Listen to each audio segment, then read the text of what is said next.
Assalamualaikum warahmatullahi wabarakatuh. Innal hamdalillah nahmaduhu wa nasta'inuhu wa nastahdihi wa nastaghfiruh wa natubu ilaihi wa natawakkalu alaihi wa na'udzu billahi min shururi anfusina wa sayyiati a'malina. May yahdihillahu fala mudilla lahu wa may yudlil fala hadiya lahu. Allahumma salli wa sallim wa barik ala Muhammad wa ala ali Muhammad kama sallaita wa sallamta wa barakta ala Ibrahim wa ala ali Ibrahim fil alamin innaka Hamidum Majid. Amma ba'd. Al-Masalah Nur Faidah, Mini Miki, Normala Mahmud, The Angry Old Kid, Muhammad Kamal Syukur, Muhammad Asfani, Syekh Panglima, Kapten Al-Faruq, Zamzuri Mat Amin dan semua sahabat-sahabat yang hadir pada malam yang mulia ni. Seperti biasa tuan-tuan perempuan yang rahmati dan dikasihi sekalian, rujukan kita pada malam ni adalah dari tafsir Ibnu Katsir yang warna biru ni, jilid yang kelima, dan kita sudah pun bincang sampai ke ayat 34 malam semalam tentang larangan mengambil kesempatan di atas harta anak yatim bagi mereka yang mendapat amanah. Malam ni kita lihat ayat 34, kalau sempat hingga ayat ke-38 di surah yang mulia yang digemari oleh Nabi SAW ini untuk dibacakan oleh baginda setiap malam. Seperti yang telah kita lihat dalam hadis-hadis yang banyak tentang kelebihan surah Bani Israel atau surah Isra' ni. Firman Allah SWT dalam ayat 35, A'udzubillahi minasyaitanir rajim. Wa'uful kaila idza kiltum wazinu bil qistasil mustaqim. Dzalika khairun wa ahsanu ta'wila. Wa la takfu ma laysa laka bihi 'ilm. Inna as-sam'a wal basara wal fu'ada kullu ulaika kana anhu mas'ula. Wa la tamshi fil ardi maraha. Innaka lan takhriqal arda wa lan tablughal jibala tula. Kullu dhalika kana sayyi'uhu 'inda rabbika makruha. Sadaqallahul azim. Maksudnya ayat yang ke-35, dan sempurnakanlah takaran apabila kamu menakar dan timbanglah dengan neraca yang benar. Itulah yang lebih utama bagimu dan lebih baik akibatnya. Dan janganlah kamu ikuti apa yang kamu tidak mampu mempunyai pengetahuan tentangnya. Sungguhnya pendengaran, penglihatan dan hati semuanya itu akan diminta dipertanggungjawabkan. Janganlah kamu berjalan di muka bumi ini dengan sombong, kerana sungguhnya kamu sekali-kali tidak dapat menembus bumi dan sekali-kali kamu tidak akan sampai ke setinggi gunung. Semua kejahatan itu amat dibenci di sisi Tuhanmu. Muslimin-muslimat yang hati dan dikasihi sekalian, semalam kita telah bincangkan tentang beberapa larangan yang Allah SWT ingat kepada kita. Jangan bunuh manusia, bunuh orang lain tanpa sebab, jangan makan harta anak yatim, dan ini merupakan kerukunan yang penting untuk pembinaan asas foundation kepada satu umat yang berjaya, umat yang hebat. Dan telah kita bincangkan semalam bahawa seseorang itu hanya halal darahnya untuk beberapa keadaan. Contohnya seorang yang bunuh orang lain dengan sengaja, itu dipanggil qisas. Walakum fil qisasi hayatu ya ulil albab la'allakum tattaqun. Demikian juga as-sayyibu zani, apabila seseorang yang sudah berkahwin tiba-tiba dia berzina, maka dihalalkan untuk orang seperti ini agar dibunuh, direjam dengan perintah daripada hakim, dengan bukti, dengan bayinah, iaitu dengan saksi yang cukup. Dan yang terakhir sekali, orang yang tariku lidini mufarikun lil jamaah, orang yang murtad. Kenapa pula orang murtad kena jatuhkan hukuman, tuan-tuan? Kerana Islam ni adalah satu cara hidup, satu pilihan. Kita tidak memaksa orang untuk masuk Islam. Bahkan itu sebabnya bila Syekh Mutawalli Sya'rawi jelaskan tafsirnya, bila orang itu nak masuk Islam, kita lihat apakah sebab engkau masuk Islam. Apakah kerana engkau nak dapat projek? Apakah engkau kerana engkau nak berkahwin? Maka seseorang yang nak masuk Islam sebenarnya dia telah membuat satu ikrar, janji untuk taat kepada Allah Subhanahu Wa Taala. Maka supaya orang tidak memandang Islam ni sebagai satu yang boleh diremeh-temehkan, tuan-tuan boleh baca lebih lanjut tentang isu ini, dijelaskan oleh Syekhuna Datuk Dr. Abdul Basit dalam buku beliau bertajuk Keindahan Islam. Semua penjelasan tentang perkara berkaitan dengan jenayah, berkaitan ekonomi, berkaitan dengan muamalat, berkaitan munakahat, berkaitan apa sahaja ada penjelasannya dalam buku yang bertajuk Keindahan Islam itu, tuan-tuan dimuliakan Allah sekalian. Jadi apabila seseorang masuk Islam, kita tidak mahu Islam ni menjadi satu barang mudah. Siapa nak masuk, siapa nak keluar. Kita tak mahu begitu. Sebab Kalau seseorang nak masuk Islam, mereka pergi ke pejabat agama, akan bertanya dengan bersungguh-sungguh oleh pihak jabatan agama untuk memastikan keislamannya adalah kerana ketulusan, kerana kesungguhan, kerana hidayah, bukan untuk bermain-main. Kalau semua orang main-main dengan Islam, masuk hari ini besok keluar, tanpa ada satu keseriusan, tanpa ada seriousness dalam bab itu, maka Islam jadi bahan mainan, tuan-tuan dimuliakan Allah sekalian. Ini pun pelaksanaan seperti yang telah saya jelaskan semalam, pandangan daripada para ulama fuqaha, dia ada syarat-syarat yang dimaksudkan adamul israf fil qatli, tidak boleh sewenang-wenangnya melampau-lampau dalam menjatuhkan hukuman kepada pesalah itu. Ada syarat-syarat yang telah kita pelajari semalam, tuan-tuan merujuk dalam kuliah saya semalam. Baik, dalam ayat yang ke-35 ini menerangkan kepada kita tentang kewajipan kita menghargai peluang untuk berniaga, kerana orang yang berniaga ini sebenarnya 9/10 daripada rezeki datang daripada perniagaan. Dan orang yang masuk Islam, orang yang berniaga itu, kalau kita perhatikan, adalah peluang yang paling mudah untuk beliau mendapat rahmat, berkat dan juga kasih sayang daripada Allah Subhanahu Wa Taala. Bayangkan orang yang berniaga, tuan-tuan hati dan dikasih sekalian, jelas saya harap tuan-tuan yang berada di hujung talian atau melihat Facebook ini dapat melihat, mendengar dengan jelas. Johor Bahru jelas, alhamdulillah. Baik, tak nanti saya cakap seorang-seorang, tuan. InsyaAllah ada pahala, tapi ialah tuan-tuan tak dapat dengar. Saya harap tuan-tuan dapat dengar kuliah yang saya sampaikan pada malam ni. Jadi tuan-tuan hati dan dikasih sekalian, mudah-mudahan TM boleh perbaiki sistem coverage Unify ni. Kalau selalu sangat terputus, mudah-mudahan dapat diperbaiki, dipertingkatkan. Ya, orang TM banyak membantu saya. Bila ada masalah je beliau datang ke rumah saya, jelas melihat apa yang patut diperbaiki, dipertingkatkan. Terima kasih kepada tuan TM Unify. Jadi tuan-tuan, dalam ayat ini mengajar kita satu nilai yang penting, iaitu perniagaan adalah satu peluang untuk dapat pahala yang besar di sisi Allah di samping perniagaan. Itu sebab kalau kita baca sebagai contohnya dalam Kanzul Umal, dalam kitab-kitab hadis, Al-Matrajarur Rabih, bagaimana para ayatil fuqaha di kalangan sahabat ridwanullahi alaihim ajma'in kata mereka ikut kajian analisis 80% daripada para sahabat ni merupakan businessman sebenarnya. Kata Sayyidina Umar Khattab radhiyallahu anhu, tidak ada benda yang lebih menggembirakan aku dalam hidup ini berbanding dengan aku membawa untaku ke pasar Madinah dan aku pun berniaga. Selepas kewajipanku kepada Tuhan disempurnakan, sembahyang, puasa dan sebagainya, tiada nikmat lebih besar daripada nikmat aku membawa unta dengan syarat muatan ke pasar Madinah, lalu aku pun berniaga. Bila aku berniaga, aku dapat tahu berapa untung aku dan berapa rugi aku pada hari itu. Seronoknya berniaga, tuan-tuan dimuliakan Allah sekalian. Jadi jangan kita silap faham, jangan kita menakut-nakutkan orang Islam bahawa perniagaan ini akan menyebabkan seorang tu lambat masuk syurga. Orang yang berniaga macam Abdul Rahman Auf itu merangkap masuk syurga lantaran banyaknya komitmen harta yang dipersoalkan oleh Allah di sisinya di akhir nanti. Itu semua hadis yang tidak dapat diterima, tuan-tuan dimuliakan Allah. Ada penilaian para ulama terhadap hadis demikian, kerana praktik yang berlaku dalam kehidupan para sahabat, mereka merupakan orang yang paling banyak berniaga, tuan-tuan dimuliakan Allah sekalian. Mereka merupakan orang yang paling banyak peluang perniagaan, yang paling hidup independen, tidak bergantung pada gaji yang disediakan oleh kerajaan dan sebagainya, tuan-tuan dimuliakan Allah sekalian.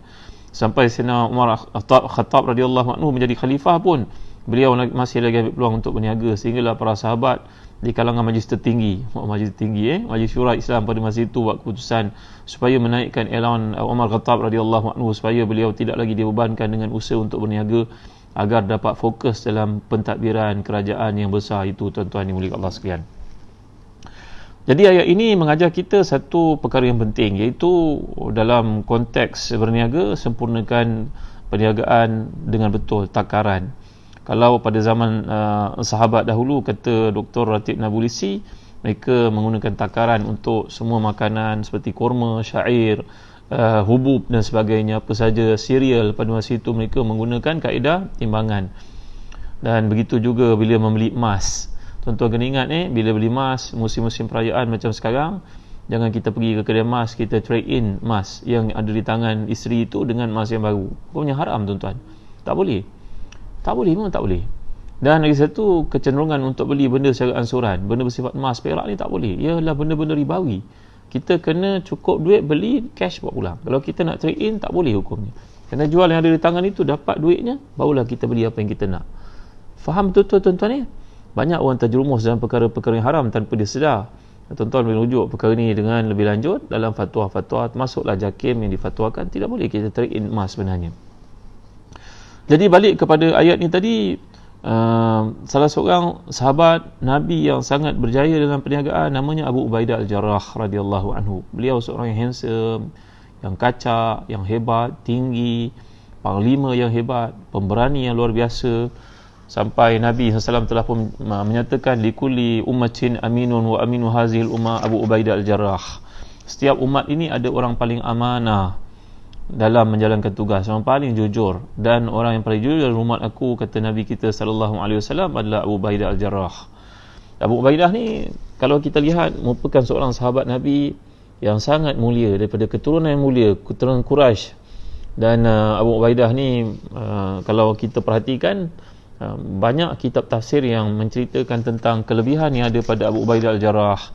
Iaitulah kalau kita perhatikan dalam surah Al-Mujadalah sebagai contohnya, ayat ke-22, bila Allah turunkan a'udzubillahi minasyaitanirrajim, la tajidu qauman yu'minuna billahi wal yawmil akhir yuwadduna man haddallaha wa rasulahu walau kanu aba'ahum aw abna'ahum aw ikhwanahum aw ashiratahum ulaika kataba fi qulubihimul imana wa ayyadahum bi ruhin minhu wa yudkhiluhum jannatin tajri min tahtiha al-anharu khalidina fiha radhiyallahu anhum wa radu an ulaika hizbullah ala inna hizballahi humul muflihun. Kamu tidak akan mendapati sama sekali orang yang beriman kepada Allah dan hari akhirat, mereka itu menyayangi golongan yang dibenci oleh Allah Subhanahu Wa Taala, walaupun golongan itu merupakan ayah ibu mereka, adik-beradik mereka, anak-anak mereka, kaum keluarga mereka. Itulah golongan yang Allah telah tuliskan iman dalam hati mereka. Ayat ni kata kebanyakan para ahli tafsir, termasuk dalam Durrul Mansur, bahawa ayat ini turun berikutan dengan peristiwa yang berlaku dalam perang Badar, ketika Abu Ubaidah bersama dengan sahabat Nabi yang lain seperti singa yang kelaparan dalam perang Badar itu untuk memerangi musuh-musuh Allah. Tiba-tiba yang datang untuk menyerang Abu Ubaidah ni merupakan bapa dia sendiri. Tuan-tuan, bapa dia sendiri. Menyerang Abu Ubaidah daripada beberapa sudut. Abu Ubaidah elak. Akhirnya Abu Ubaidah tak mampu nak elak, maka dia pun tanpa berlengah lagi, beliau seorang yang tinggi, yang tegap, sahabat Nabi yang mulia, yang sangat amanah ini tuan-tuan, maka dia tidak ada pilihan. Maka dia pun menghentam kepala bapanya dengan pedang, terbelah dua kepala itu tuan-tuan. Ini cerita yang sampai kepada kita dari riwayat daripada kitab-kitab tafsir. Walaupun para ulama hadis ada penilaian terhadap kisah ini. Contohnya kalau Imam Ibn Hajar dalam pembawakan kisah ini, beliau seolah-olah mentamridkan, merujuk kepada istilah yang digunakan di sini seolah-olah tidak kuat. Tapi kebanyakan di tafsir menceritakan sedemikian. Ini cerita lah tuan-tuan yang dia tidak bercanggah dengan keimanan dan juga akidah sahabat yang sangat benar seperti Abu Ubaidah ni. Yang saya nak kaitkan adalah beliau ni seorang yang sangat amanah, sangat hebat, jujur. Nabi puji Abu Ubaidah Al-Jarrah ni, dan Abu Ubaidah merupakan seorang yang mula-mula, antara yang mula-mula masuk Islam selepas Abu Bakar As-Siddiq radhiyallahu an. Dan bila kita bercerita tentang perniagaan ni tuan-tuan dimuliakan Allah sekalian, itu sebab bila kita berniaga dengan jujur, kita tidak menipu, kita menggunakan peluang yang ada itu sebagai satu usaha untuk membantu orang lain, maka perniagaan kita akan berkat tuan-tuan. Itu sebab di antara hadis yang Nabi SAW anjurkan kepada kita untuk baca, dan hadis ni saya pernah ajar pada tuan-tuan doa ni, Allahumma qsim lana min khasyatika ma tahulu bihi bainana wa baina ma'asiyatik, wa min ta'atika ma tuballighuna bihi jannatak, wa min yaqini ma tuhawwinu bihi alaina masa'ibad dunya. Allahumma mati'na bi asma'ina wa absarina wa quwwatina abadan ma abqaitana waj'alhu al-waritha minna wansurna 'ala man 'adana wa la taj'al musibatana fi dinina wa la taj'al ad-dunya akbara hammina wa la mablagha 'ilmina wa la ila al-jahim masirana wa la tusallit 'alaina bi dhunubina man la yakhafuka fina wa la yarhamuna. Saya pernah ajar doa ni pada tuan-tuan ni, dan saya yakin Ustaz Syafiq Murad telah pun memuatkan doa ni dalam himpunan doa-doa yang boleh tuan-tuan rujuk dalam WhatsApp group kita, ataupun dalam Facebook saya ini, ataupun dalam Telegram group kita. Bagi tuan-tuan yang belum masuk, boleh masuklah dalam Telegram group ini, dan juga WhatsApp group ni mudah-mudahan dia menghimpun kita dalam ketakwaan. Jadi kalau kita perhatikan dalam doa yang Nabi ajar kepada kita, salah satu rangkapnya, wa mati'na bi asma'ina wa absarina wa quwwatina abadan ma abqaitana. Ya Allah, doa ni panjang, saya pernah ajar kepada tuan-tuan ni. Allahumma qsim lana min khasyatika ma tahulu bihi bainana wa baina ma'siyatik wa min ta'atika ma tuballighuna bihi jannatak wa min yaqini ma tuhawinu bihi alaina masa'ibad dunya wa mat'ina Allahumma bi asma'ina wa absarina wa quwwatina abadan ma abqaitana waj'alhu waritha minna wansurna ala man 'adana wa la taj'al musibatana fi dinina wa la taj'al ad-dunya akbara hamina wa la mablagha ilmina wa la ila al-jahim nasirana wa la tusallit alaina bi dhunubina ma la yakhafuka fina wa la yarhamuna. Hafallah doa tuan-tuan. Doa ni sangat baik, sangat penting untuk kita hafal. Bacalah waktu tahajud kita, waktu salat hajat kita dan sebagainya, waktu duha dan sebagainya. Di antara lengkap ayat ini, wa mat'ina Allahumma bi asma'ina wa absarina wa quwwatina abadan ma abqaitana. Ya Allah, jadikanlah kesihatan, keberkatan, kebaikan ini mengalir dalam hidup aku sampai kepada keturunan aku. Ini maksudnya tuan-tuan. Jadi maksud mengalirnya kebaikan ini ialah kalau kita bekerja sebagai contohnya makan gaji, kita mungkin jadi orang berjawatan penting dalam struktur kerajaan, di pengarah dan sebagainya. Kita berdoa mudah-mudahan kepakaran, ilmu, keikhlasan, ketulusan kita bekerja itu melahirkan anak-anak kita keberkatannya berterusan, dan anak-anak kita pun boleh merangkul jawatan-jawatan kepimpinan pada masa akan datang macam bapaknya itu. Dan kalau kita berniaga, doa yang kita bacakan itu mudah-mudahan akan menyebabkan perniagaan kita berkat. Dia boleh berterusan sampai beratus-ratus tahun. Ya, sebagai contohnya tuan-tuan, kalau kita baca sejarah perjuangan satu kenderaan yang masyhur di Jerman namanya BMW. BMW kan kenderaan yang hebat ni asalnya daripada pembuatan kapal terbang, jentera peperangan. Bila Jerman dikenakan sekatan ekonomi, sanction dan sebagainya, embargo, maka mereka tidak boleh melibatkan diri dalam pembuatan kapal terbang dan juga senjata-senjata peperangan lagi, maka mereka switchkan kepada kenderaan komersial. Dan BMW ni mempunyai satu kerangka yang sangat hebat dari sudut polisinya, iaitu sesiapa saja yang datang daripada keturunan pembikin BMW itu, dia akan dapat kelebihan. Nak berkahwin dapat bantuan, nak belajar dapat bantuan, kalau sakit boleh dapat bantuan, boleh minta anytime, tunjukkan proof bahawa dia dalam keluarga tersebut. Ini tuan-tuan, ini orang kafir buat, orang bukan Islam. Kalau kita orang Islam berniaga dengan kesungguhan dan juga keberkatan seperti yang Allah ajar dalam ayat ini, kata para ulama tafsir, contohnya Syekh Dr. Latif Nabulisi, dengan doa yang kita panjatkan itu, mudah-mudahan berkekalan perniagaan itu beratusan tahun boleh dinikmati oleh keturunan kita, tuan-tuan yang dimuliakan Allah sekalian. Macam tu hebat ayat ini.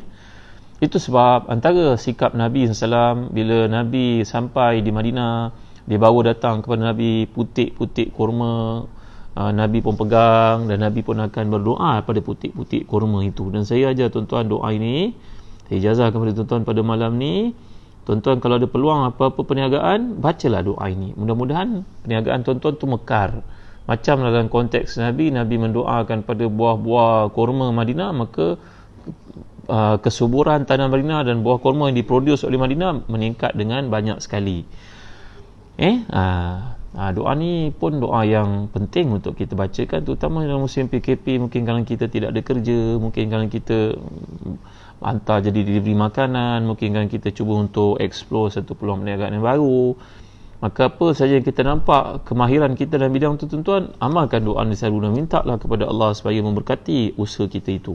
Apakah doa Nabi, tuan-tuan? Dengar baik.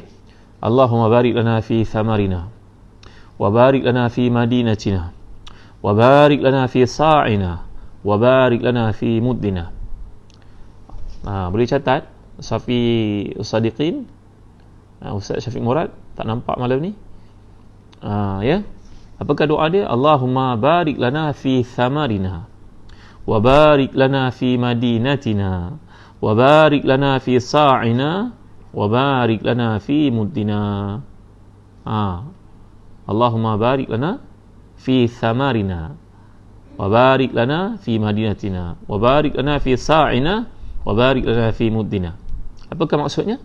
Ya Allah, berkatilah kami pada peluang perniagaan yang Kau cetuskan pada kami hari ini.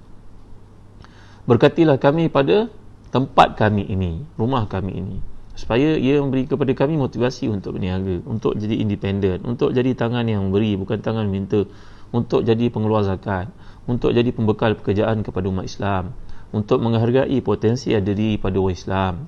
Itu doa kita, tuan-tuan. Allahumma barik lana fi thamarina, wa barik lana fi madinatina, wa barik lana fi sa'ina, wa barik lana fi muddina. Samarina. Samarina Samarina. Cempaka Fiatul Aliza. Tunggu Ustaz Syafiq catatkan. Maksudnya, ya Allah berkatilah kami pada peluang perniagaan. Samar ni buah-buahan, putik. Ketika datang para sahabat membawa kepada Nabi putik buah-buah kurma di Madinah, maka Nabi doakan supaya keberkatan itu mengalir berterusan. Jadi saya ajar tuan-tuan, doa ni kita baca ketika kita nampak peluang perniagaan yang bersesuaian dengan kita. Maafkan saya tuan-tuan, telefon bunyi pula. Jadi nampaknya saya pernah masuk. Alhamdulillah. Allahumma barik lana fi madinatina, wa barik lana fi samarina, wa barik lana fi muddina, wa barik lana fi sa'ina, fi muddina wa sa'ina, fi sa'ina. Terima kasih Syekh Murad. Nanti terjemahkan. Ya Allah berkatilah kami pada buah-buahan kami, berkatilah kami pada tempat kami, berkatilah kami pada timbangan kami, berkatilah kami pada ukuran kami. Kalau kita berniaga baju, ukuran baju kita berkat. Kita tak perlu nak pendekkan apa yang orang order dengan kita. Kita nak buat keuntungan, kita potong, kita ringkaskan, kita curi. Ini semua tuan-tuan menghilangkan keberkatan dalam hidup kita. Itu sebab kadang-kadang kita jumpa dengan orang berniaga. Pakcik dah berapa lama berniaga pakcik? 30 tahun anak. Berniaga kat mana pakcik? Pasar malam. Allah, 30 tahun ni sepatutnya dah boleh buat satu empire perniagaan kan tuan-tuan? Tapi kita tengok dia dengan lori buruknya, layak ditolak ke dalam lombong saja. Kenapa? Perniagaannya tidak memberikan keberkatan. Kenapa? Cuba cek balik semula apa masalahnya. Tentu ada sebab-sebab yang tidak beres. Tentu ada peluang yang dibazirkan. Tentu ada sebab mengapa tidak datang keberkatan di situ. Muhasabah dirilah selalu tuan-tuan yang dimuliakan Allah sekalian. Jadi saya telah ceritakan kepada tuan-tuan seorang yang sangat berkat hidupnya, seorang yang sangat jujur, yang Nabi puji, namanya Abu Ubaidah Al-Jarrah. Ini juga seorang businessman. Nabi kata likulli ummatin aminun wa aminu hazihil ummah Abu Ubaidah Al-Jarrah. Sebaik-baik orang yang paling amanah dalam umat ini adalah Abu Ubaidah Al-Jarrah. Setiap orang ada golongan yang sangat amanah, dan dalam umat yang aku yang paling amanah adalah yang paling jujur, yang paling telus dalam perniagaannya, dalam usahanya adalah Abu Ubaidah Al-Jarrah. Tuan-tuan hati dan dikasihi sekalian. Jadi kita lihat dalam perkataan yang digunakan oleh Allah di sini, bila Allah berfirman wazinu bil qistasil mustaqim, dan timbanglah dengan timbangan neraca yang paling adil. Qistas ini kalau kita belajar bahasa Arab, dikatakan oleh para ulama dari sudut fiqhul lughahnya, mereka berkata ini merupakan satu bahasa yang dipinjam daripada bahasa Rom. Kerana bahasa Arab tidak ada wazan seperti itu, qistas. Ini adalah satu kematangan dalam mana-mana bahasa dunia. Ia mengambil peluang untuk meminjam, mengimport perkataan-perkataan daripada bahasa-bahasa asing untuk menjadikan ia terus mekar dan hidup dan boleh bersaing, boleh berlari maju dengan. Dan semua ini bahasa adalah ciptaan daripada Allah. Mungkin saya pernah jelaskan pada tuan-tuan ketika Allah berfirman wa 'allama Adam al-asma'a kullaha. Allah mengajar Nabi Adam itu al-asma'a kullaha. Salah satu tafsiran yang dikemukakan oleh Muhammad Abduh, maknanya asma' ni al-lughat. Maka lughat maknanya Allah telah menginstalkan dalam diri Nabi Adam itu satu kemampuan untuk bertutur semua bahasa yang ada. Cuma bahasa itu muncul pada zaman anak-anaknya, keturunannya. Itu sebab kadang-kadang kalau seseorang itu mungkin kena demam panas, mungkin kena satu penyakit, tiba-tiba kita dengar dia cakap Pakistan, dia tengah cakap bahasa Siam, kita kata ni mesti kena bomo Siam ni. Ada setengah ulama mengatakan sebenarnya dalam diri kita telah pun di-build in kemampuan untuk bercakap dengan semua bahasa dunia. Jadi sebenarnya bahasa-bahasa semuanya daripada Allah Subhanahu Wa Taala. Wa ikhtilafu alsinatikum wa alwanikum, dan antara nikmat Allah jadikan untuk kita berkenal-kenalan, menghormati sesuatu lain, menghargai orang-orang lain. Allah jadikan kita ni color berbagai-bagai dan lidah kita pun berbeza-beza. Dan salah satu tafsiran yang masyhur bila Allah menurunkan Bismillahirrahmanirrahim, Ar-Rahman 'allamal Quran, khalaqal insana 'allamahul bayan. Salah satu makna bayan itu kata para ulama mentafsirkannya, bayan makna lughat. Al-lughat jamak kepada lughah. Iaitu bahasa-bahasa ini sebenarnya Allah telah jadikan. Jadi bila mereka mengatakan wazinu bil qistasil mustaqim, hendaklah kamu membuat neraca timbangan yang tepat dan tidak menganiaya orang dalam urus niaga kamu. Maka perkataan qistas ni kata para ulama fiqhul lughah, ia dipinjam dari bahasa Rom, dia bukan bahasa Arab yang asal. Dan saya terjelaskan tadi bahawa peminjaman bahasa daripada perkataan lain, daripada bahasa lain ini perkara normal. Dalam bahasa Melayu kita pun banyak perkataan-perkataan yang kita pinjam daripada bahasa Inggeris, bahasa India, bahasa Arab. Barulah ia mempunyai kemampuan untuk maju dan juga tidak ketinggalan, ya. Jadi kalau kita lihat tuan-tuan, ini adalah satu perbendaharaan bahasa Arab yang digunakan oleh Quran, yang dipinjam daripada Qistas, daripada bahasa Rom. Dan Mujahid pun menjelaskannya dalam Sahih Al-Bukhari. Demikian pendapat Imam Mujahid seperti yang kita dapat temui dalam Sahih Bukhari, penjelasan tentang perkara ini. Jadi penyempurnaan, takaran dan juga timbangan dalam ayat yang dinyatakan ini, ia merupakan satu penekanan oleh Allah supaya lahirnya sifat aman, tenteram, kesejahteraan hidup masyarakat. Berarti kalau kita beli ikan sebagai contohnya, beli sotong, kita beli sotong bukan airnya, tapi bagi peniaga-peniaga yang tidak jujur, maka dia letaknya air sebanyak-banyak dengan alasan supaya sotong itu tak rosak. Sebenarnya ada satu matlamat yang lain yang mungkin terdapat di sebalik usaha itu adalah supaya sotong itu lebih berat dengan airnya, supaya mereka untung lebih. Itu sebab bila Nabi pergi ke pasar Madinah, Nabi meriksa tempat orang menjual tepung sebagai contohnya. Nabi pun merasa tepung itu kelihatan ia ada basah, maka Nabi telah bersabda, man ghasyana falaysa minna, siapa yang menipu orang Islam, dia bukan dari kalangan mereka. Maka awasi diri kita daripada menipu orang. Hari ini perniagaan mengambil format yang lebih luas. Bila kita berniaga online, kita tunjukkan dekat online benda tu sekian-sekian sifatnya, ada perakuan kebenaran daripada pihak KKM sebagai badan autoriti untuk membenarkan atau tidak satu benda yang berasaskan pada pemakanan, perubatan. Rupanya tak ada. Ini penipuan, tuan-tuan. Nanti tidak ada keberkatan apa yang kita buat. Nanti jadi macam pakcik tadi, berniaga 30 tahun dekat pasar malam. Sepatutnya dia dah ada satu empire perniagaan. Anak-anaknya dah boleh meneruskan perniagaannya. Mungkin dah ada gedung, dah ada wisma dan sebagainya. Tapi tak sampai ke situ. Kenapa?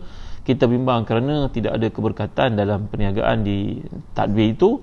Maka anak-anaknya pun menjauhkan dia. Anaknya sanggup bekerja delivery, tak mau kerja dengan bapak. Padahal itu peluang mulia untuk bagi makan kat orang, menjual benda-benda kegunaan harian orang, tapi semua tak tergamak kerana keberkatan ini tiada. Maka tiada kemesraan dalam perhubungan kekeluargaan. Maka muhasabah diri kita, tuan-tuan, dengan sebenar-benarnya. Kerana itu doa yang saya telah ijazah kepada tuan-tuan sebelum ni dulu. Bila Allah menyatakan wa matti'na Allahumma bi asma'ina wa absarina wa quwwatina abadan ma abqaitana, jadikan kebaikan-kebaikan ini mengalir dalam hidup kami. Kalau saya jadi seorang pentadbir awam yang terkemuka, besok anak-anak saya mencontohi saya, mereka jadi lebih baik daripada saya. Kalau saya jadi seorang businessman saya telah pun wujudkan itu menjadi satu kerangka kesatuan hati anak-anak itu untuk mereka teruskan ratusan tahun, macam cerita BMW yang saya bawakan kepada tuan-tuan tadi. Baik.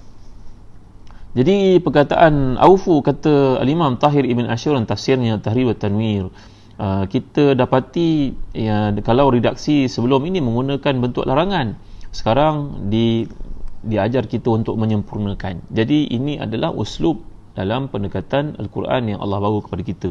Jadi ini mengisyaratkan bahawa mereka dituntut untuk memenuhi secara sempurna timbangan dan takaran. Kalau ayat semua larangan, tak boleh membunuh, tak boleh mendekati zina, tak boleh mendekati anak, tiba-tiba kat sini sempurnakan perniagaan dengan betul, timbang dengan betul. Jadi menunjukkan ada perbezaan laras, direction, directive, order yang datang daripada Allah itu. Larang kat ujung buat macam ni. Jadi menunjukkan penekanan, kata Tahir Ibn Ashur dan tafsirnya. Memang Tahir Ibn Ashur adalah seorang ulama yang hebat. Kalau kita baca tafsirnya Tahrir Tanwir, kita akan lihat penelitian di luar kotak yang beliau datangkan berbeza daripada pandangan para ulama tafsir yang lain. Jadi tuan-tuan yang dimuliakan Allah sekalian, sebagaimana difahami di perkataan aufu ini bererti disempurnakan, sehingga perhatian tidak sekadar pada usaha tidak mengurangi, tetapi pada penyempurnaannya. Makna menyempurnakan, kalau kita membeli, sebagai contohnya, ada penjual yang sangat jujur.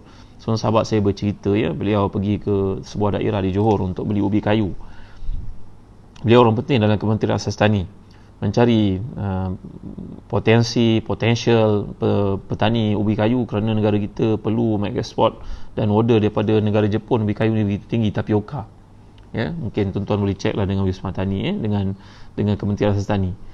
Maka kata sahabat saya ni, seorang researcher kanan di Kementerian Asas Tani, beliau seorang PTD, pergi ke Johor untuk mencari peluang bekerjasama dengan petani bagi grant dan sebagainya.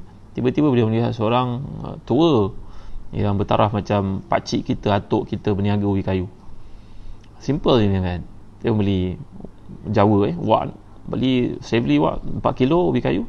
Maka wak ni pun bagi timbang, tiba-tiba lebihkan 4 kilo setengah atau 5 kilo. Sahabat saya ni doktor, PhD Dia bertanya kepada wak ni, wak kau bagi lebih ni wak. Ni orang Jawa, mesranya aku engkau saja.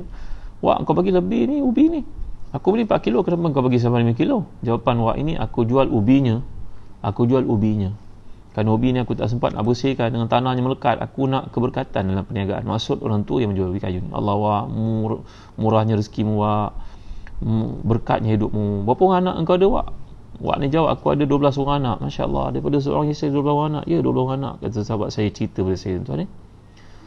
Anak kamu 12 orang? Ya, 12 orang. Masya Allah berjaya. Apa kerjanya wak? Mereka kerja ustaz ada, kerja cikgu ada, kerja PTD macam kau pun ada, macam-macam jawatan. Ada yang belajar kat Jepun pun ada, kat UM ada. Allah hebatnya kau wak, macam mana kau bimbing anak-anak kau wak? Kata saya, dalam hidup saya mengamalkan sabar dengan anak-anak ni. Saya meniti mereka macam apa dipanggil, minyak yang penuh. Sayang mereka. Yang tegas adalah isteri saya. Jadi salah seorang kita mesti macam tu kata wak. Wak, sekarang aku tanya kau, kenapa aku beli ubi ni 4 kilo, kau bagi 5 kilo, harganya 4 kilo? Dia kata, aku jual ubinya. Tanahnya yang melekat itu aku takut tak ada keberkatan. Allah tengok anak-anak dia hebat-hebat, tuan-tuan ni mulia Allah sekalian. Ni sahabat baik saya bercerita. Mengatakan bahawa orang ini berjaya dalam perniagaannya. Kerana, walaupun kita nampak hanya jual ubi kayu, tapi anak-anaknya, Allah hebat-hebat pencapaian dunianya tuan-tuan. Pencapaiannya hebat-hebat. Convocation dia kena pergi sampai ke Jepun untuk mengiringi anak itu. Subhanallah, Masya Allah, Tabaraka wa Ta'ala. Ini adalah reward Allah kepada orang yang jujur. Wak, mainlah ambil geran daripada kerajaan, aku nak bagi kau berapa ratus ribu, kau boleh beli tanah. Cukuplah, aku dah ada makanan, aku cukup makan. Aku berniaga ni hanya untuk bagi badan aku sihat. Anak-anak aku semua dah lepas. Aku berniaga ni untuk tunaikan tanggungjawab saja. Aku segan nak minta duit daripada mereka. Kata wak yang jujur ni tuan-tuan. Ni saya terlintas dalam fikiran saya lah bila menceritakan orang berjaya keliling kita. Tak perlulah kita nak cerita orang berjaya ni berniaga berjuta-juta, tapi orang seperti ni yang duk berkat, anak-anaknya semuanya membawa keberkatan kepadanya, tak lain tak bukan kerana kejujurannya dalam perniagaan tuan-tuan. Baik. Kemudian bila Allah menyebut di sini idza kiltum, idza, kalau kita belajar bahasa Arab, dia makna tufidul istiqbal, dia merujuk kepada benda yang akan berlaku. Maknanya perniagaan ni sifatnya berterusan, continuous dalam hidup kita. Maka mungkin satu hari kita silap. Itu sebab adanya zakat, tuan-tuan dimuliakan Allah sekalian. Kadang-kadang kita berniaga runcit, trading, masuk unknown. Daripada mana kita tahu sumber datang ni, tak ada orang beri penjelasan. Ada orang beritahu mungkin orang tu beli barang, tiba-tiba apa berlaku pada dia macam ini. Kita lihat banyak kemalangan berlaku, tiba-tiba seorang meninggal dunia, dilanggar. Maka kita pun tak tahu apa transaction yang pernah dibuat. Tiba-tiba dalam perniagaan kita tengok banyak sumber-sumber yang kita tak tahu mana datang ni, siapa yang beli ni, apa benda transaction ni. Itu sebab dalam Islam tuan-tuan, kita ada dua tanggungjawab. Yang pertama, hendaklah kita jujur dalam perniagaan sejujur-jujurnya. Yang kedua, hak Allah dan hak manusia yang abaikan. Gaji, zakat, derma kena buat tuan-tuan yang dimuliakan Allah sekalian. Jadi bila perkataan yang digunakan oleh Allah di sini idza merujuk kepada benda yang akan berlaku dan kerap berlaku. Apabila kamu menakar, apabila kamu menimbang, merupakan penekanan tentang pentingnya menyempurnakan timbangan itu, bukan hanya sekali, dua kali, bahkan ia akan berlaku berkali-kali dalam hidup kita. Maka orang berniaga kena ambil berat kepada dan prihatin dalam isu-isu seperti ini. Ya, tuan-tuan yang rahmati dan dikasihi. Kalau kita berniaga sebagai contohnya, kita hantar barang kepada orang, beritahu pada pekerja kita, kau kira betul-betul ya. Kalau saya hantar barang ni, dia order 100, engkau silap kira, engkau kira 99. Orang yang terima barang itu di sebelah sana, mereka tak kira barang. Mereka menganggap apa ni, order itu 100 sampai 100, padahal ada 99 saja. Tiba-tiba mereka bayar kepada aku harga 100 sebagai bos pada syarikat ini. Maka aku mengambil benda yang haram kerana engkau lakukan, yang bukan milik aku. Nampak tuan-tuan? Dan sebaliknya, kalau dia minta pada aku order 100, aku pergi hantar 101, walaupun satu dia terjual lebih, dia tak perasan, pekerja ni tak kira. Kan selalu bila kita hantar barang, pihak sebelah sana dia tak sempat nak kira, dia tulis content not check.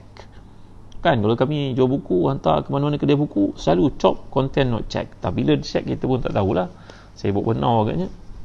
Maka tuan-tuan, akhirnya Bila dia order 100, kita hantar 101, sekarang dia mengambil duit yang haram daripada kita. Dia hanya bayar 100 sedangkan dia ambil 100. Betul tak tuan-tuan? Dalam kedua-dua keadaan, saya sebagai majikan terdedah kepada dosa. Maka kita kena ingatkan selalu pada staf kita peri pentingnya untuk ada QC, QA dan sebagainya. Kenapa orang kafir boleh buat? Jadi kita orang Islam kadang-kadang take for granted benda-benda seperti ini, padahal ia melibatkan komplikasinya halal dan haram. Tuan-tuan dimuliakan Allah sekalian, ingat, bila kita ambil yang haram, rezeki kita bercampur baur dengan yang haram, yang syubhat dan sebagainya, kita tidak berusaha untuk purify, untuk kristallisekan pendapatan pemulihan kita itu, maka akibatnya tuan-tuan yang dimuliakan Allah sekalian, hilang keberkatan daripada hidup kita, hilang keberkatan daripada anak-anak kita. Anak kita menjadi orang yang tak dengar cakap. Nak tak kita macam tu tuan-tuan? Jadi di hujung ayat ini Allah menjelaskan dalam tuntutannya, dzalika khairun wa ahsanu ta'wila. Jadi takwil ini, kalau kita belajar perkataan bahasa Arab, ia datang dari perkataan awwala yu'awilu ta'wil, maknanya kembali. Jadi takwil ni adalah pengembalian. Jadi akibat daripada satu itu dikembalikan kepada penyebab awalnya. Jadi boleh kita fahami di situ kesudahan sesuatu. Bila kita buat satu benda dengan bersungguh-sungguh, itu yang terbaik buat kita, yang Allah Ta'ala janjikan kesudahannya, keberkatan itu akan mengalir kepada orang yang meneruskannya. Seperti yang kita gambarkan tadi, sama ada kita bekerja dalam jawatan makan gaji atau kita berniaga, dalam dua-dua keadaan kebaikan itu akan mengalir. Seperti cerita Wak yang menjual kayu ni tadi, anak-anaknya orang-orang saleh, orang-orang hebat, orang berjaya dalam perniagaan, berjaya dalam pelajaran mereka. Baik, pada ayat yang ke-36 ini Allah menjelaskan, wala taqfu ma laysa laka bihi ilm inna sam'a wal basara wal fuada kullu ulaika kana anhu mas'ula. Janganlah engkau mengikuti apa yang tiada kaitan bagimu, pengetahuan tentangmu. Sungguhnya pendengaran, penglihatan, hati, semua itu akan ditanya oleh Allah Subhanahu wa taala. Semua itu akan dipersoalkan. Jadi janganlah kita berucap apa yang kita tidak tahu. Jangan kita mengaku apa yang kita tidak tahu. Dan janganlah kita menyatakan kita melihat benda yang kita tidak lihat. Janganlah kita membuat dakwaan yang kita memiliki pengetahuan sedangkan kita tidak tahu apa-apa. Itu sebab bila kita baca dalam hadis Nabi SAW, ketika lalunya seorang jenazah diuruskan, maka keluarganya pun bertanya, apa pendapat kamu tentang jenazah ini? Mereka jawab, baik. Macam kita juga kan, orang mati, nanti ada orang tanya, apa pendapat kamu tentang jenazah ni? Baik. Kita tak mengenal pun. Pasal apa pula kita kata baik? Kita tak tahu pun dia. Maka ini amanah tuan-tuan. Ini satu yang akan dipertanggungjawabkan. Bila Nabi SAW melihat para sahabat menjawab baik, Nabi bertanya, betul ke baik? Mereka jawab, ya Nabi, memang dia baik. Kalau kamu berkata benda yang kamu tidak tahu, masuk dalam konteks ayat ini. Maknanya jangan pandai-pandai memberi pengiktirafan pada benda yang kita tidak tahu. Kita berhenti sembahyang, tiba-tiba ada jenazah yang nak disembahyangkan, maka lepas sembahyang orang pun tanya, apa pendapat kamu jenazah ini? Jangan pandai-pandai kata baik. Kita tak kenal pun, kita sembahyang saja. Diam. Kerana seperti yang saya telah jelaskan pada ayat yang terdahulu, perkataan kita dikira oleh Allah. Seperti contohnya bila Allah menurunkan ayat menceritakan tentang ma yalfizu min qawlin illa ladaihi raqibun atid. Tak ada satu benda yang dilontarkan oleh mulutmu melainkan ada malaikat mencatatnya. Ia menjadi satu hujah ke atas kamu. Yang telah kita bincangkan, wa kullu insanin alzamnahu ta'irahu fi unuqihi. Setiap kita besok akan terikat dengan apa yang kita katakan seperti kalung diikat di leher kita, akan dipertanggungjawabkan. Maka jangan mandai-mandai kita dalam perkara-perkara yang kita tidak tahu. Dan kita pun belajar tentang apa yang dipanggil sebagai tasabbut, tabayyun. In ja'akum fasiqun binaba'in fatabayyanu an tusibu qawman bijahalatin fatusbihu ala ma fa'altum nadimin. Maka kita disuruh dalam apa-apa perkara hendaklah ada tasabbut, tabayyun. Setengah riwayat membaca sebagai tasabbatu, ada riwayat macam tabayyanu. Tasabbut dengan tabayyun ini maknanya sama, iaitu hendaklah dipastikan. Itu sebab bila Nabi kita sallallahu alaihi wasallam ketika berkata kepada para sahabat, ala unabbiukum bi akbaril kaba'ir, dalam hadis sahih ini Nabi berkata pada para sahabat, nak tak kamu kalau aku beritahu kamu dosa yang paling besar? Salasan, Nabi berkata 3 kali. Bala ya Rasulullah. Kami para sahabat kata, ya Rasulullah, cakaplah kepada kami apa dosa-dosa besar itu. Nabi penjawab, al-isyraku billah wa uququl walidain wa jalasa wa kana muttaki'an faqala ala wa qawlu zur ala wa qawlu zur ala wa qawlu zur. Yukariruha hatta qulna laitahu sakat. Nabi bersabda pada para sahabat, nak kamu tahu dosa-dosa besar yang hukumannya berat di sisi Allah? Kami menjawab, tentu sekali ya Rasulullah, kabarkan kepada kami. Nabi beritahu perkara yang paling besar dosanya ialah syirik kepada Allah, kemudian derhaka kepada ibu bapa. Kemudian yang ketiga, Nabi kata persaksian palsu. Nabi ketika itu sedang duduk mencangkung. Kemudian Nabi ketika itu sedang duduk, Nabi pun bangun. Dan Nabi mengubah kedudukan baginda ketika duduk muttaki'an. Daripada duduk, selesai Nabi bangun untuk menunjukkan keseriusan perkara itu. Nabi mengulang-ulang mengatakan dosa besar ni adalah persaksian palsu. Kami yang mendengar ni seolah-olah nak berkata je pada Nabi, cukuplah kami faham dah. Nabi menekankan syahadatul zur itu dalam konteks ayat ini yang melarang kita daripada mengatakan satu benda yang kita tidak tahu. Jadi tuan-tuan yang dimuliakan Allah sekalian, itu sebab kalau kita lihat dalam apa dipanggil, dalam kajian semasa orang belajar bab PhD, antara hipotesis yang kita kena buat, dia panggil amanah ilmiah kajian ini, saduran maklumat yang kita buat ini, dia sudut pemerhatian kan, observation, dia sudut observe kita daripada kita mendengar, meneliti. Ada orang mengatakan kalau perkara itu urusan besar, gunakan akal kamu untuk berfikir.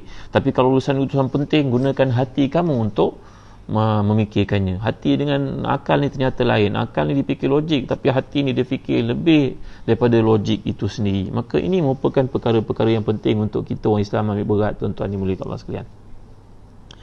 Dalam Islam, untuk pengetahuan tuan-tuan, penilaian kepada sesuatu yang bersifat hati itu sama ada ia dikira dosa ataupun tidak, dia melalui banyak proses. Ya, contohnya Imam Mutawi Sya'rawi menyatakan dalam tafsirnya, ada yang pertama dipanggil sebagai hajis. Hajis ini ialah satu yang terlintas dalam fikiran. Dia panggil khawatir, dia terlintas dalam fikiran.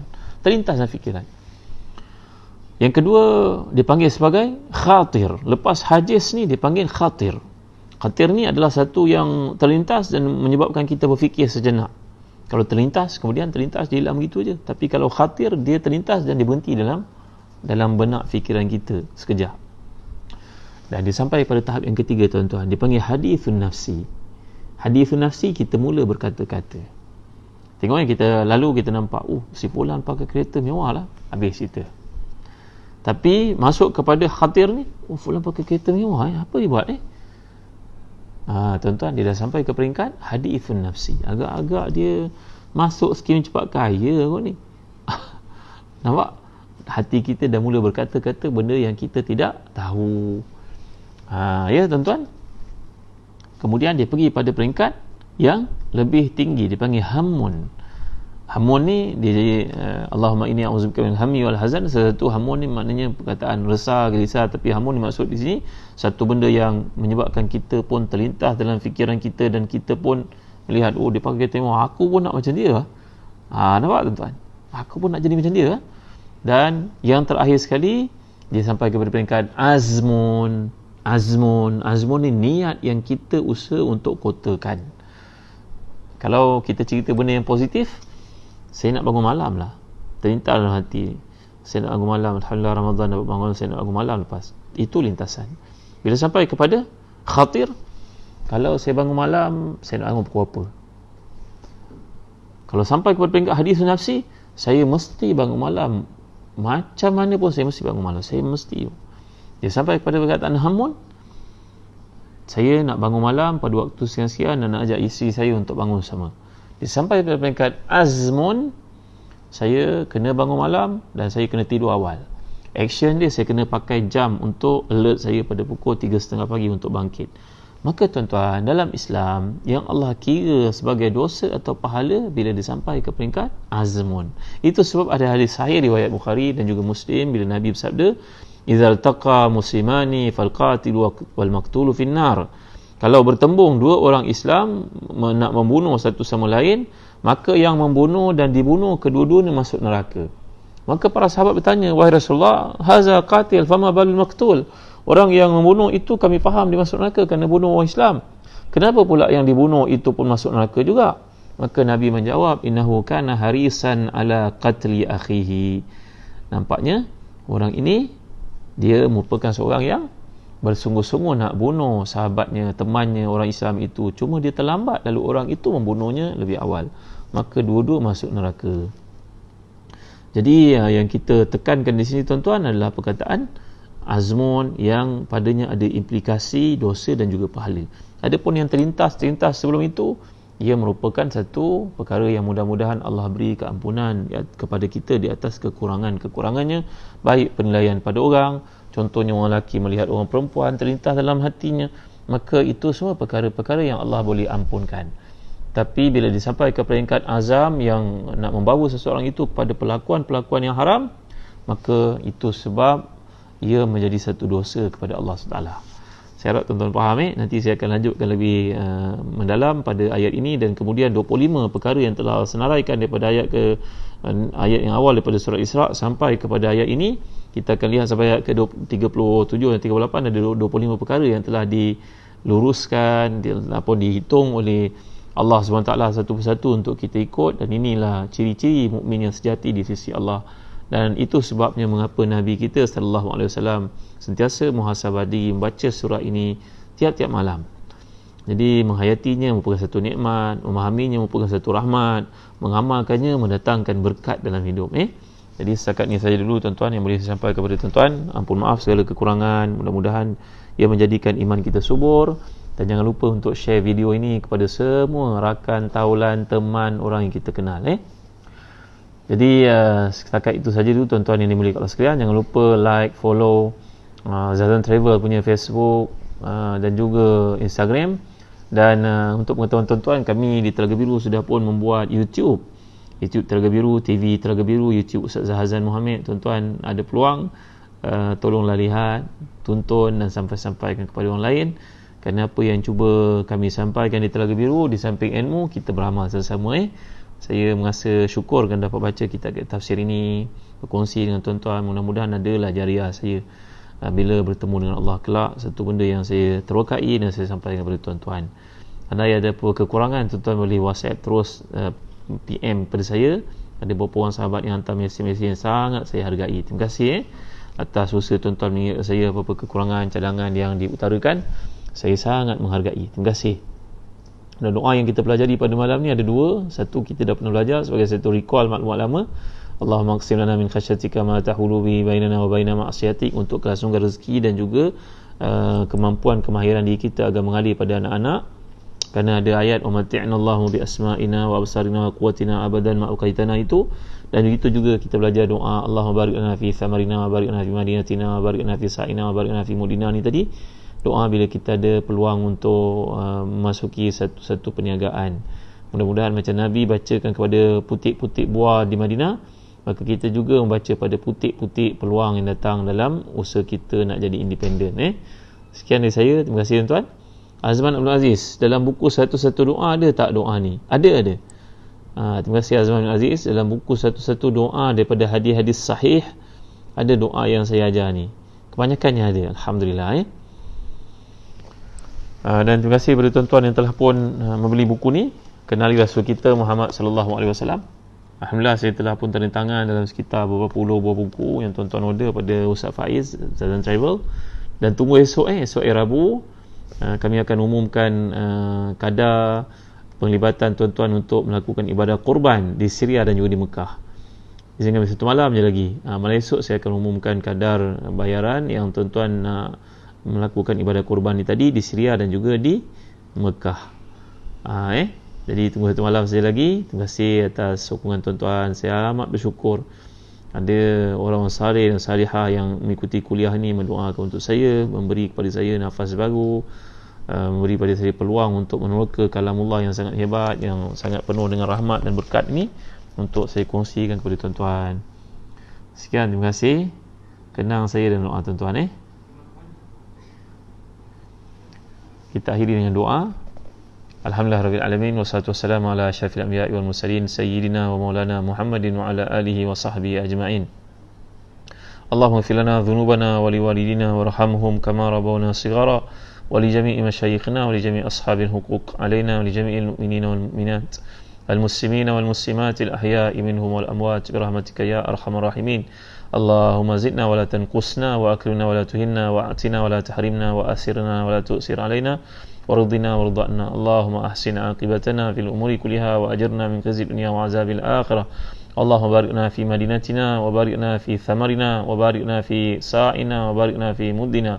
Allahumma ati nufusana taqwaha wa zakkiha anta khairu man zakkaha anta waliyuha wa mawlaha bi rahmatika ya arhamar rahimin.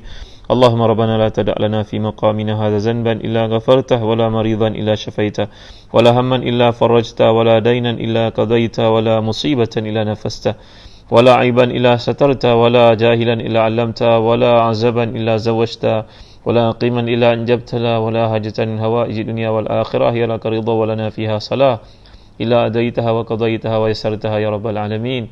Wahai Tuhan kami, jangan seorang pun yang hadir dalam majlis ilmu pada malam ini yang jahil melainkan kau beri ilmu padanya, yang memiliki aib melainkan kau tutupkan baginya, bagi aku musafir melainkan kau selamat pergi yang baliknya, bagi yang belum berkahwin melainkan kau kurniakan untuknya suami atau isteri yang salihah yang akan bahagia dunia akhiratnya. Jangan ada seorang pun yang belum memiliki anak melainkan kau kurniakan untuknya anak-anak yang salih yang salihah.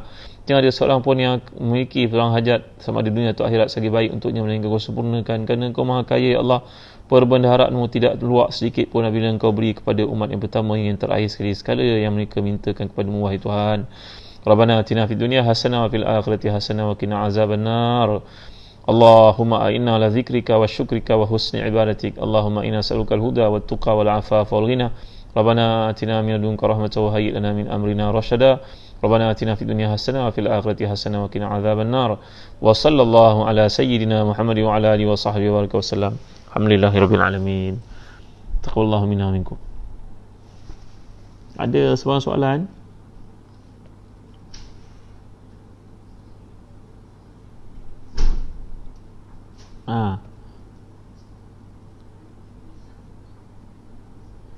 Syed Hamid Barakbah ada dalam buku minta nombor WhatsApp sekali. Ni nombor WhatsApp ada. Ustaz Faiz minta Ustaz Faiz bagi nombor WhatsApp kat sini. Nurilis pun dah bagi. Alhamdulillah. Allah barik fi thamanina wa barik fi madinatina wa barik fi sa'ina wa barik fi mudina. Terima kasih Nurilis. Jangan lupa share. Instagram pun ada. Instagram Zazan Travel.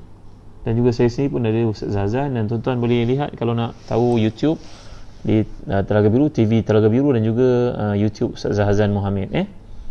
Ada video-video yang saya sampaikan. Mudah-mudahan ada peluang untuk kita berkongsi-kongsi panjang-panjang kan. Baik. Dan WhatsApp group kita ada, nanti Ustaz Syafiq Murad boleh masukkan siapa yang minat untuk berada dalam grup Telegram kita dan juga WhatsApp kita. Okey. Terima kasih Zazan Travel sekali lagi. Jangan lupa share, like dan juga follow Zazan Travel punya website, Instagram dan juga Instagram saya, dan juga YouTube Telaga Biru, YouTube Ustaz Zazan Muhammad. Terima kasih tuan-tuan. Jumpa lagi pada malam esok insya-Allah. Ampun maaf atas segala kekurangan. Wassallallahu ala sayyidina Muhammad wa ala alihi wasallam. Wassalamualaikum warahmatullahi wabarakatuh.